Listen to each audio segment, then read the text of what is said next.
Hello and welcome to the 23rd episode of Williams Whiteboard.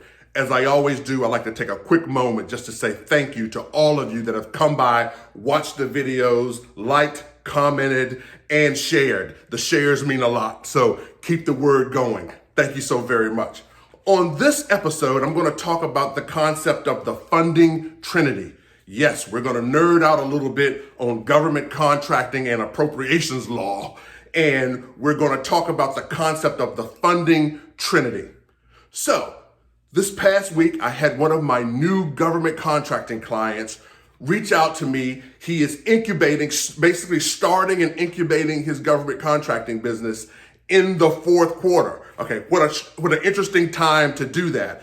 And one of the questions he had was, why is all of this craziness around September 30th? Yes, I know it's the end of the government's fiscal year, but did someone just dream this thing up? What is behind the end of the fiscal year date and then the crunch that everybody is in the government contracting space is working towards? So my mind went back to my appropriations law class that I took many moons ago. And I remember my instructor saying that there were three rules. There were three pieces of information that if you could hold on to these three pieces of information, it would keep you out of 90 to 95% of the problems that you could have in government contracting in terms of budgeting and funding. I call that the funding trinity. So let's dive in. The funding trinity has obviously three rules. The funding trinity.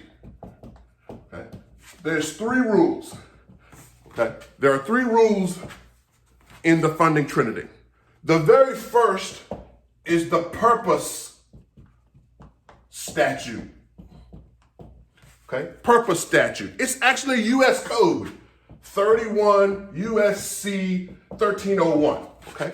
And the purpose code basically says you can only use funding, so obviously government funding, for the purpose and program appropriated for. Okay? Congress appropriates money, they say where the money goes. And based on the purpose statute, you can only use that money for the purpose and the program for which it was appropriated for. Okay, really simple. Okay, here's number two. Here's where it gets interesting. Bona fide need. This is number two. Bona fide need rule. Okay, the bona fide need rule essentially says that you may use funds for legitimate,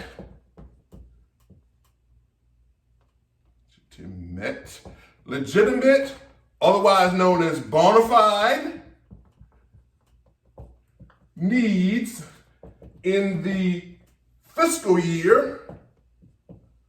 The need was known and appropriation made.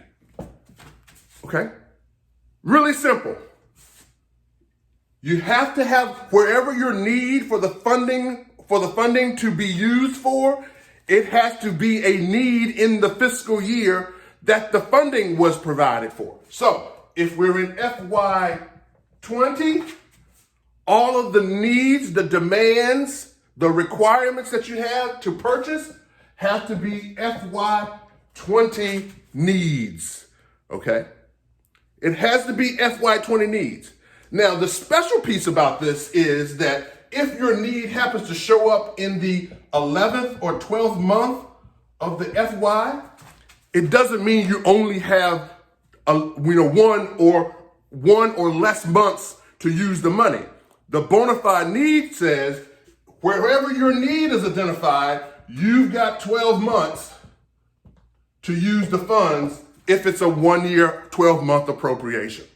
Okay? So in let's say August of 20, That's your need. You have 1 year funding.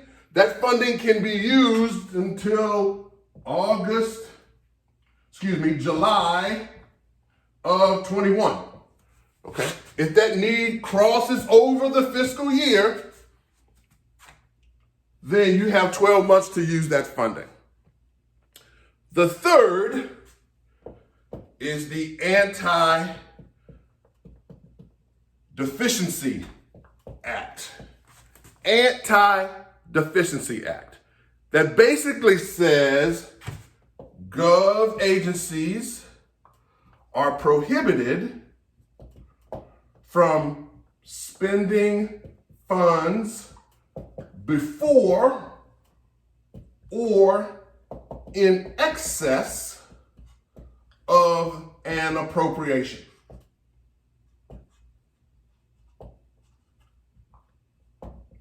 Okay. Before or in excess of an appropriation. If your program is promising you $100,000 and you need to award the contract before you get the $100,000, bad. Okay. If there's a promise of $100,000 and you need to award a contract for $110,000, bad. Okay. Anti-Deficiency Act suggests, based on the purpose statute and the bona fide need in the fiscal year, that you can only use the money for the amount and the time that you can use the appropriation for. You can only use it when you have it, so you can't obligate the government before you have money, and you can't obligate the government for more money than you have. Okay? This is the funding trinity. These three, purpose statute, the bona fide need, and the Anti-Deficiency Act, if you can grab your hands and your head around those three and act accordingly to those three, you can keep yourself out of 90, maybe 95% of the problems that you could have in government contracting, acquisition, budgeting, and finance. This is Williams Whiteboard, and this is the concept of the funding trinity. Please give me some likes, shares, comments. Let me know what you think about this. If there is another fourth that we should be adding to the list, it can't be a trinity then, but if there's a fourth appropriations law, rule, or reg that we should be adding to keep us safe, then let's talk about it. As I always say, when you're wrestling with a problem and you don't know what to do, grab a whiteboard and some markers and get after it. Have an amazing day. Bye.